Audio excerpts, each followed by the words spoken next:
बेटी के जिस्म को नोचकर मार डाला। एक्ट में सिस्टम हाँकने वाले एसपी को शर्म तो नहीं आई होगी।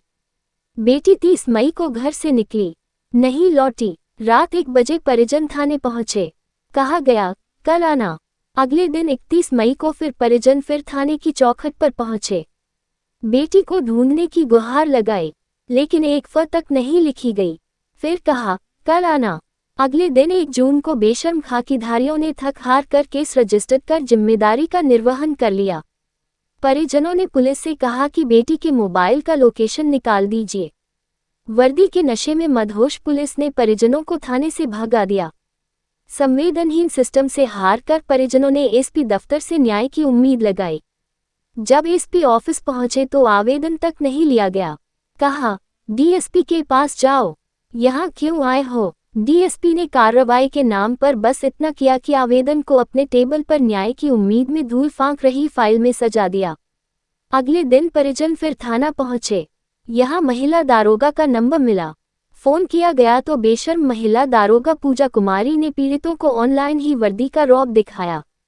फोन पर फटकारा, कहा 2 दिन बाद आना, पटना में हैं, आएंगे तो देखेंगे, अभी रखो। आखिर में परिजनों को बेटी की लाश उस हालत में मिली जिसकी कल्पना मात्र से रोंगटे खड़े हो जाएंगे। हाथ पैर रस्सी से बंधा था। खेत में पड़ी हुई लाश से आती दुर्गंध बिहार के भ्रष्ट सिस्टम की सड़ांध का सच बयां कर रही थी। रंगरा थाना क्षेत्र में मिली लाश उस लड़की की है जिसका सपना बिहार पुलिस में भर्ती होकर न्यायतंत्र का हिस्सा बनना था।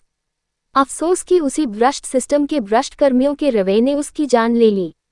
अब सुशासन की काहिल पुलिस एफएसएल और पोस्टमार्टम के जरिए ये तय करेगी कि बेटी के साथ बलात्कार हुआ या नहीं। अगर हुआ तो बलात्कारियों की संख्या कितनी थी, दरिंदों ने कितनी देर बेटी के जिस्म को नोचा। फिर कई साल तक कोर्ट कचहरी और थाने का चक्कर लगाने के बाद परिजनों को बेटी के अपहरण, हत्या और बलात्कार का ठप्पा लगा सरकारी सर्टिफिकेट दिया जाएगा।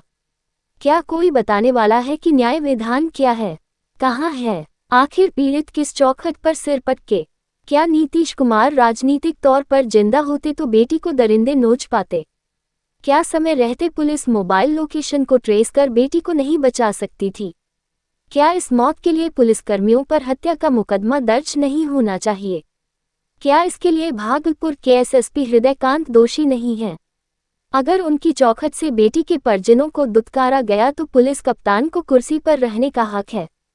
वर्दी की हनक और सनक का इलाज कौन करेगा? क्या हम बस सवाल उठाते रह जाएंगे? आखिर जवाब की उम्मीद करें भी तो किससे करें?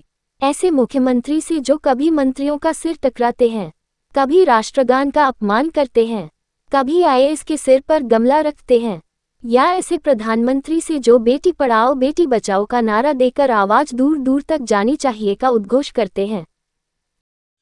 और भी ऐसी तरह तरह की न्यूज़ को देखने के लिए हमारे चैनल को लाइक करें, सब्सक्राइब करें और बेल आइकन जरूर क्लिक करें। इससे हमारे आने वाली न्यूज़ की नोटिफिकेशन आप लोगों को सबसे पहले मिले।